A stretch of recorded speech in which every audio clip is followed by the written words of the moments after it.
اے نبی، تم سے پوچھتے ہیں کہ کون کون سی چیزیں ان کے لیے حلال ہیں۔ ان سے کہہ دو کہ سب پاکیزہ چیزیں تم کو حلال ہیں، اور وہ شکار بھی حلال ہے جو تمہارے لیے ان شکاری جانوروں نے پکڑا ہو جن کو تم نے سدھا رکھا ہو، اور جس طریق سے اللہ نے تمہیں شکار کرنا سکھایا ہے اس طریق سے تم نے ان کو سکھایا ہو۔ تو جو شکار وہ تمہارے لیے پکڑ رکھیں اس کو کھا لیا کرو، اور شکاری جانوروں کے چھوڑتے وقت اللہ کا نام لے لیا کرو،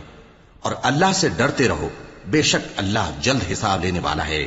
آج تمہارے لیے سب پاکیزہ چیزیں حلال کر دی گئیں، اور اہل کتاب کا کھانا بھی تم کو حلال ہے اور تمہارا کھانا ان کو حلال ہے،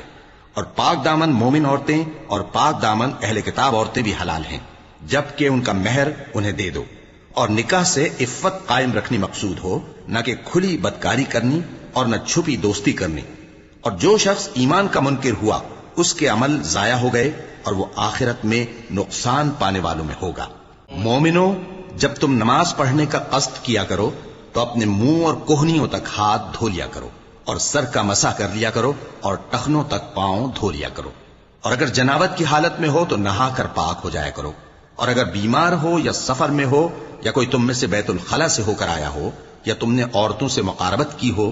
پھر تمہیں پانی نہ مل سکے تو پاک مٹی لو اور اس سے منہ اور ہاتھوں کا مسح یعنی تیمم کر لو۔